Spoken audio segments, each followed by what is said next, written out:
destruction ya RDC et outi na ba papa na bandeko nanga ya Kasai et bandi na 1960 qui avait insulté le père de l'indépendance Crapo. Bon répondre, c'était qui? Bon répondre, et qui avait extradé les collaborateurs de Emery Patrice Lumumba chez Albert Kalonji, et ce dernier les a tués.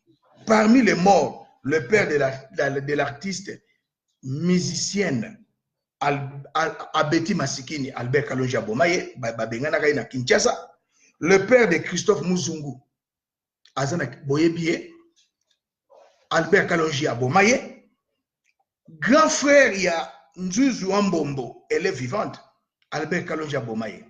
Nani a extrait ki bango, Boyebi Yango, qui avait crevé les yeux de père de l'indépendance, Emery Patrice Lumumba.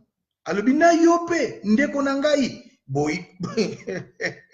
Boyebi, nakolobate, à la mort des martyrs de l'indépendance, en 66, Anani Jérôme, Emmanuel Bamba, Alexandre Mahamba, Évariste Kimba, qui était le ministre de la Justice, Binomoko Boyi, pour répondre, Boyebie, massacre ya Chimbulo na Uchikoloba, qui était le premier ministre, Netnatanga Ikombo na Rutanga Badi Bangam, membre de l'IDPS, ils ont ça la participé Mawa, et qui avait donné de faux conseils na Laurent Désiré Kabila, qui lui avait donné les faux conseils de Yebisa Bango, Basenga Farti, Ofuta Bango, au moment que, en ce moment-là, on n'avait pas la police, ni l'armée, ni un service de renseignement. Binomo Kobo répondre, Boyebiye, Lelo Lissous Nakoloba, quel est le parti politique et le leader politique, alors à Boyaki le 29, Lelo Andimito que na machine à voter, Binomo Kobo Yebiye.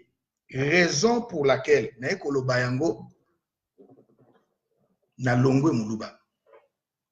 Pour 4 raisons. L'orgueil, bandeko nanga Muluba, mais na saka orgueil. Pour 4 raisons. L'orgueil est na bandeko nanga Baluba. Na Longwe Muluba. Égoïsme politique. Kakabiso na Longwe Muluba. Troisième, tribalisme na kanisa kesa na bandundu na politique. Na kanisa kesa na Équateur na politique. Na kanisa kesa soki na Bas-Congo na politique. Mais en politique, les hommes tribales politiques, c'est mes frères Kassaïen. Na Longwe Muluba. Complexe de supériorité. En politique, Muluba monaka leki batunyoso. Ke yangote. Même si on tali na kofinga na Congo, et bandi na bandeko nanga Baluba. Kantuaka, Kansenge. Donc, qu'on minimise Muntu, na Longwe Muluba. Yango na yepa papa nanga archibishop Coutinho Kosenga na yo. Yoza Munianga ya Bas-Congo. Naza fils na yo spirituel.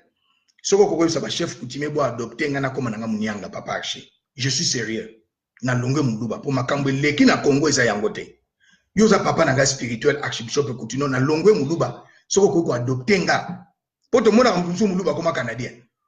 Omona mtusu Mongo akoma British. Eza pechete. Ngape na Longwe nanga beaucoup adopter ngai. Nakatanga pe na ye en politique papa nanga ezali